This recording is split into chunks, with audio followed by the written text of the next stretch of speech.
سبحان اللہ بھئی ہدایت ہے، قرآن ہدایت دیتا ہے. ذرا اونچی کو بولو، قرآن کیا دیتا ہے؟ ہدایت دیتا ہے. اچھا جی، قرآن ہدایت دینے والا کا کیا مطلب ہے کہ قرآن ہادی ہے؟ بولو گا قرآن کیا ہے؟ ہادی ہے.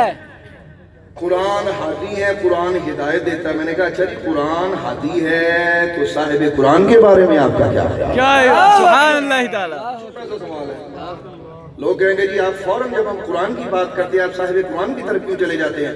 میں کہا میں نے تو آج تک سمجھ نہیں آئی کہ آپ صفت کو تسلیم کرتے ہیں، ذات کا انکار کرتے ہیں. سانو یہ بھی کھیڑ سمجھاؤ نا یار کہ آپ فوری طور پہ آپ قرآن کی بات کرتے ہو. بے بدماشوں، مذہبی بدماشوں، ہم آپ سے یہ بھی آپ کو نہیں کہہ رہا، ان کو کہہ رہا ہوں جو ہے.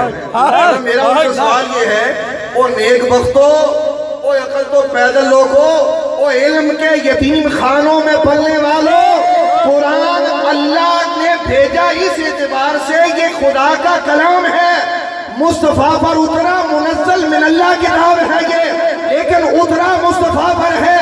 مجھے یہ سمجھاؤ کہ جیسے چاند کی چاندنی چاند کے بغیر کیا ہے، سورج کی روشنی سورج کے بغیر کیا ہے. ارے اور بات بڑھا دوں، اللہ کے فرشتے اللہ کے بغیر کیا ہے، اور نیک بختوں قرآن والے کے بغیر کیا ہے. اس مسئلے کا جواب دو اور اس کا فہم میں ادا کرتا ہوں. اور ہم نے وہ بات لی ہے جو اپنی مرضی سے نہیں لی. آپ قرآن پڑھئے، خدا کا قرآن کہتا ہے قد جاءکم من اللہ نور و کتاب مبین. آگے خدا نے ذکر فرمایا اپنے حبیب کا اور ساتھ ہی قرآن کا ذکر فرمایا، اور پھر آگے کہا یا حبیب اللہ، ضمیر ایک بیان فرمائی، ذکر ذاتوں کا دو کیا، آگے ایک ضمیر کا ذکر کیا.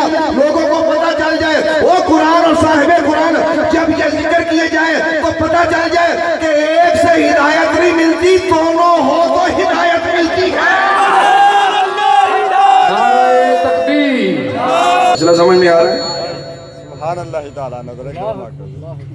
حضور ہدایت دیتے ہیں، حضور ہدایت دیتے ہیں.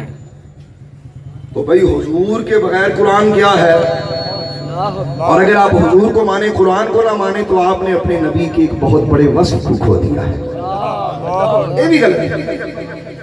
قرآن مع النبی، ابھی تو یہ تقریر نہیں ہوئی کہ القرآن مع العلی والعلی مع القرآن. پوری تقریر ہے 2 گھنٹے دی، وہ کرنی نہیں ہے. ابھی 2 گھنٹے سن کے ڈرنا چاہیے، پتہ نہیں 2 گھنٹے تقریر کرنے لگا وہ نہیں.